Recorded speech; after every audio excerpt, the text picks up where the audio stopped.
this is how somebody got in touch with me. This is really, really recently. They said, I was doing a boat party last year. It went quite well. Lost loads of money, but the content and everything, the vibe of it, I got to play with the Ragga Twins. It was cool. But I put it out there and I had a competition and stuff.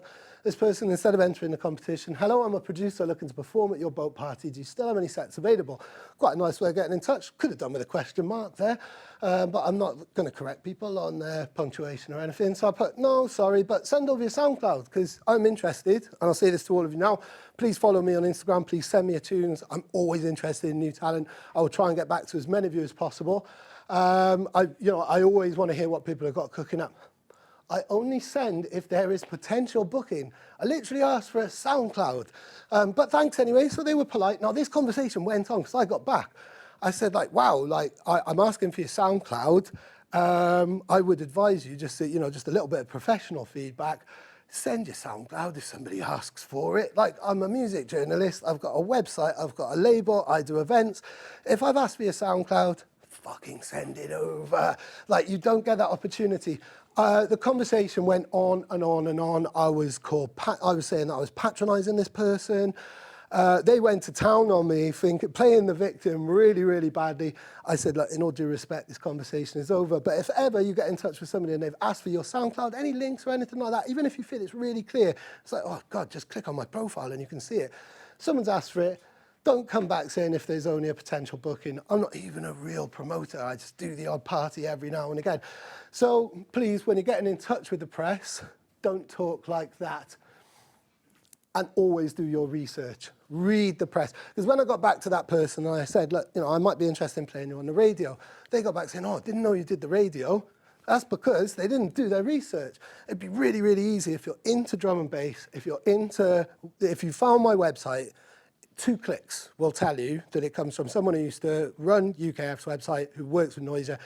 It's worth sending me your music, basically. So do your research. Like, just a little hands up. Who reads interviews and follows any type of editorial platform? Cool, cool. That's almost 50%. Please do. The more we are supported, the more there will be, the more people. I'm trying to bring through people. I really feel that the role of a journalist exists within the music industry for a reason, and that there should be space for us because we do play a really vital role because of all of the benefits that I listed earlier. I'm just checking the time and making sure that I'm not going over or anything. What time is it? Cool, we've got loads of time. Get in touch personally. So follow these writers. Look for it. If you think, like, go on UKF. If you're making bass-related music, look at the writers' names. Try and find them on Instagram, TikTok, all the rest of it.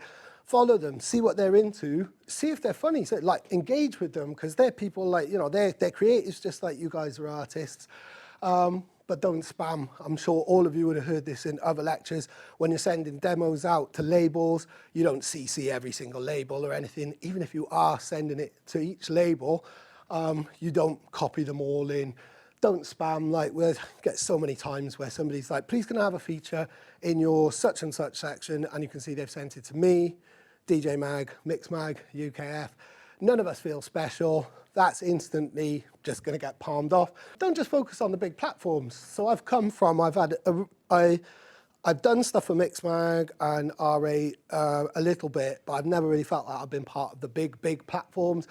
They're always mainstream. They always in fact, this is something that I didn't cover before, but some magazines like Crack Magazine and DJ Mag, their curation and the levels that they go to when they're deciding what's in each issue is huge, huge, huge, huge. And then when they're looking at their cover features, they've got makeup artists, hairdressers, and all of this stuff. Like, they go to levels that I've never been involved in those type of budgets. But when there's those type of budgets, they really need to be very sure on who they're going to put in. Whereas I'd like to say yes to everybody, unless it's real cheese or it's ghost produced and you're just entitled enough or rich enough to be able to pay somebody else to make the music. I don't care about that. I want to know the real people. So don't focus on the big platforms. Try and find the enthusiasts in your genre. We're out there, we're nerds, we're quite fizzy and loud about the genres that we like. They're the people who are going to give you the time, who probably heard of you, who are interested in stuff.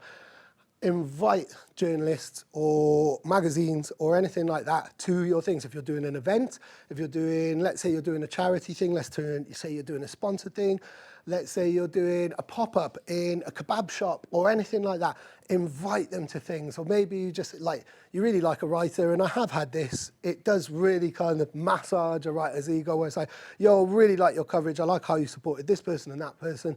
We've got a studio session with this MC. Do you fancy coming down and just being part of it and just being a fly on the wall?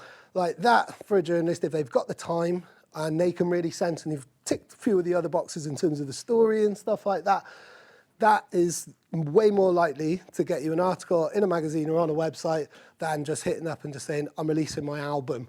You know, if you come in with an idea, you've done a little bit of work for them, and bearing in mind that we're overworked and we're skint, you've kind of done a bit of work there. So it's like, oh, right, actually, that can make, yeah, okay, that makes sense. So invite them to things like, you know, they could even be interesting people to have around for that day. Could be a massive jerk. There are loads of music journalists who are massive jerks. So be careful there. Do follow them on Instagram and make sure they're not a mass murderer or anything like that. Not that I know any mass murdering music journalists, but there could be some. Collaborate with peers to create a bigger story. So a few of you are all doing something which is kind of similar, and you can see a theme. That's a movement. That's enough for a movement. That's enough for a collective doing something cool. So if you're working like collaboration, strength in numbers and stuff like that, if you've got a few of them, again, like limited from a magazine point of view, space is limited. So let's say we've got 3 pages for an article and 5 of you are all kind of loosely connected in a way. There's a story. Could be the DBS story, could be Bedminster's story or something like that. You're all doing something cool in a certain area or there's a certain venue. Again, it's thinking about how can it be beneficial for the press. It's something when I started working for DJ Mag, they were like, you know, we don't want to do articles on one individual. There has to be crews, collectives. There has to be more than one voice in it, which I thought was really interesting. And it means then that they've got more people who are in the magazine. So you've got more people posting about it and saying, yeah, I'm in the magazine. And hopefully it equates to more sales.